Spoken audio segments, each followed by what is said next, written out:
Hello focus, आज हम इस वीडियो में जिस अपॉर्चुनिटी के रिगार्डिंग बात करने वाले हैं, ये एक गवर्नमेंट अपॉर्चुनिटी नहीं है। ये एक प्राइवेट फर्म की अपॉर्चुनिटी है और इस प्राइवेट फर्म में मल्टीपल डिपार्टमेंट्स में मल्टीपल वैकेंसीज निकाली गई हैं। हम इन मल्टीपल वैकेंसीज को स्टेप बाय स्टेप यानी one by one cover up करेंगे। मैं सेपरेट वीडियो हर एक डिपार्टमेंट के लिए इसलिए नहीं बना रहा हूँ, रीजन बीइंग आपकी कंपनी एक है और जब भी कंपनी एक होती है फिर चाहे वो कितने भी एडवर्टाइजमेंट पब्लिश करे, मैं कोशिश करता हूं कि उसी वीडियो में वो सारे एडवर्टाइजमेंट कवर अप कर दूं। तो आज हम जिस वैकेंसी के रिगार्डिंग बात करने वाले हैं, ये वैकेंसीज आपके फ्रेशर के लिए भी हैं और जो हमारे प्रैक्टिसिंग एडवोकेट्स हैं, जो कॉर्पोरेट वर्ल्ड को ज्वाइन करना चाहते हैं, उनके लिए भी है। और ये जो अपॉर्चुनिटी आपकी निकली है, ये आपके बजाज जैसे ब्रांड नेम के साथ निकली है। एक वेल स्टेब्लिश्ड फर्म है और ऐसा कोई भी शायद कैंडिडेट नहीं होगा जिसने इसका नाम नहीं सुना होगा बजाज का। बजाज इंडिया की ग्रोथ में एक क्रूशियल पार्ट प्ले करता है, जैसे हमारी रिलायंस करती है, जैसे हमारे अडानी ग्रुप करता है, वैसे ही बजाज ग्रुप भी एक क्रूशियल पार्ट प्ले करता है इंडियन इकोनॉमी को बूस्ट अप करने के लिए। हर एक सेक्टर में बजाज काम करता है, जैसे हमारा बजाज ऑटो हो गया, बजाज फाइनेंस हो गया, बजाज हेल्थ केयर सेक्टर हो गया, बजाज स्टील इंडस्ट्रीज हो गया। बहुत सारे फर्म्स हैं इसके, बहुत सारे मल्टीपल सेक्टर में बजाज काम करता है। आज जहां अपॉर्चुनिटी निकली है वो है आपका बजाज अलायंस लाइफ इंश्योरेंस। ये एक प्रॉफिट मेकिंग कंपनी है, बहुत अच्छी कंपनी है।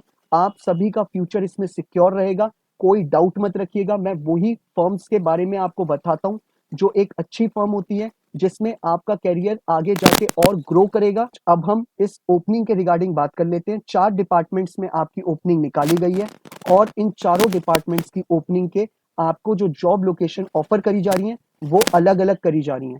तो सबसे पहले हम फ्रेशर की वैकेंसी के रिगार्डिंग बात कर लेते हैं। बजाज अलायंस जो आपको डेजिग्नेशन ऑफर कर रहा है वो junior executive claim legal department की कर रहा है। इसमें जो आपको डिपार्टमेंट ऑफर करा जा रहा है वो आपका हेड ऑफिस होने वाला है, यानी पुणे। पुणे में आपकी जॉब लोकेशन होने वाली है। नंबर ऑफ वैकेंसी सिर्फ एक है। स्किल्स रिक्वायर्ड में बोला है आपको एग्जीक्यूशन आना चाहिए, मतलब आपको कामों को एग्जीक्यूट करवाना आना चाहिए। एजुकेशनल क्वालिफिकेशन में बोला है अगर आप एक ग्रेजुएट है तो आप इस रिक्रूटमेंट प्रोसेस का पार्ट बन सकते हैं। ईयर ऑफ एक्सपीरियंस में बोला है आपका 0 to 2 years का अगर एक्सपीरियंस है तो आप इस रिक्रूटमेंट प्रोसेस का पार्ट बन सकते हैं। ये जॉब पोस्ट करी गई थी 5 दिन पहले, यानी 14 सितंबर 2023 को। अब बात कर लेते हैं जॉब डिस्क्रिप्शन के रिगार्डिंग। जॉब डिस्क्रिप्शन में बोला गया है आपको ड्राफ्टिंग एंड प्लीडिंग स्किल्स अगर आपकी अच्छी हैं तो आपको बाकी कैंडिडेट से थोड़ा अपर एज मिलेगा। इसलिए मैं आपको हमेशा बोलता हूं कि आप अपना कोशिश करिएगा कि रेज्यूमे हमेशा स्ट्रॉन्ग करें। और रेज्यूमे आपका स्ट्रॉन्ग कैसे होगा? जब आप मल्टीपल इंटर्नशिप्स करेंगे, मल्टीपल जगहों पर काम करेंगे और आप वहां पे अपने स्किल्स को अपग्रेड करेंगे।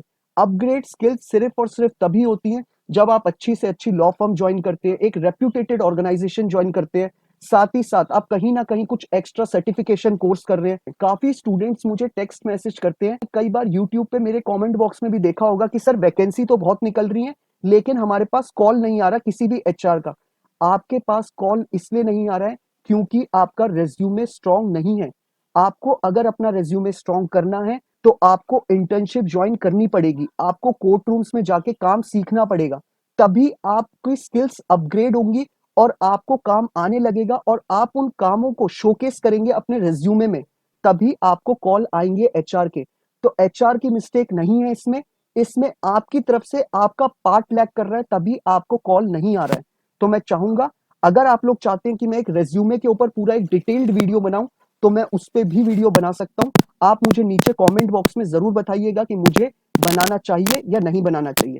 अब हम अपने वापस टॉपिक पे आते हैं। जॉब डिस्क्रिप्शन में इन्होंने बोला है कि अगर आपकी ड्राफ्टिंग एंड प्लीडिंग स्किल्स अच्छी हैं तो आप इस प्रोसेस में आपको थोड़ा अपर एज मिलेगा बाकी कैंडिडेट से।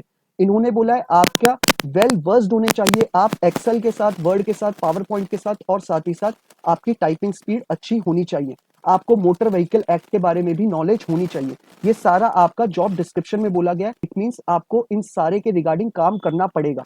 स्मूथ प्रोसेसिंग ऑफ क्लेम के रिगार्डिंग भी आपको काम करना पड़ेगा। अब बात कर लेते हैं हम अपनी दूसरी वैकेंसी के रिगार्डिंग। अप्लाई करना मैं आपको लास्ट में एक बार बता दूंगा कि आपको चारों फॉर्म्स में कैसे अप्लाई करना है। दूसरी जो आपकी पोजीशन निकली है वो आपकी एग्जीक्यूटिव लीगल प्रोसेसिंग यूनिट में निकली है। आपको जो डेजिग्नेशन ऑफर करी जा रही है वो executive in legal processing unit में करी जा रही है। आपका जो डिपार्टमेंट होने वाला है वो ईस्ट होने वाला है, और जो आपकी जॉब लोकेशन होने वाली है वो रांची होने वाली है। आपके लिए जो एजुकेशनल क्वालिफिकेशन मांगा है, आपके पास एलएलबी की डिग्री होनी चाहिए फ्रॉम अ रिकॉग्नाइज्ड यूनिवर्सिटी।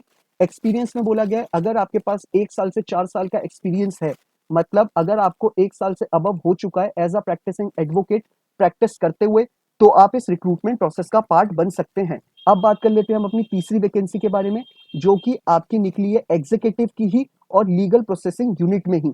इसमें भी सेम एक्सपीरियंस रखा गया है, बस इसमें जॉब लोकेशन अलग है, जो कि आपकी श्रीनगर है। बाकी सारी डिटेल्स आपकी रांची वाली जॉब लोकेशन की तरह ही सेम है, तो इसलिए मैं आपको अंदर जाके चीजें नहीं बताऊंगा, सेम प्रोसेस है बिल्कुल।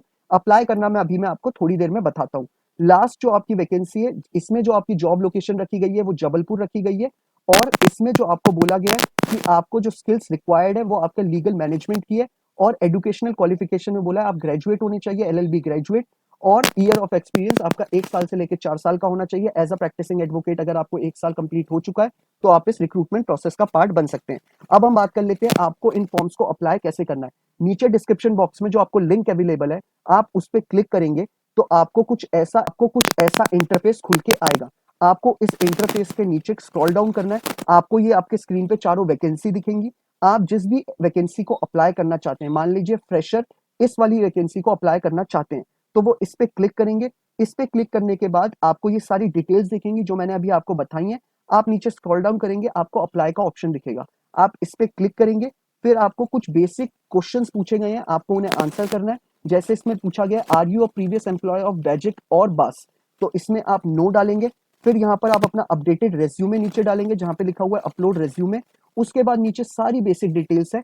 इन केस अगर आपको फॉर्म फिलअप करने में किसी भी तरीके की कोई क्वेरी अराइज होती है तो आप नीचे मुझे कमेंट कर दीजिएगा, या फिर आप मुझे इंस्टाग्राम या ट्विटर पे मुझे टेक्स्ट मैसेज ड्रॉप कर दीजिएगा। मैं पूरी कोशिश करूंगा टाइमली बेसिस पे आपकी क्वेरी को रिजॉल्व कर दूं, ताकि आप जल्दी से जल्दी अपना प्रोसेस खत्म कर पाए और जल्दी से जल्दी एक अच्छी ऑर्गेनाइजेशन को ज्वाइन कर पाए। बाकी अगर आपने अभी तक इस चैनल को सब्सक्राइब नहीं करा है तो मैं चाहूंगा आप इस चैनल को सब्सक्राइब जरूर कर लीजिए, अगर आप चाहते हैं कि आपको अच्छी से अच्छी लीगल अपॉर्चुनिटीज के बारे में टाइमली अपडेट्स मिल जाए। Thank you so much.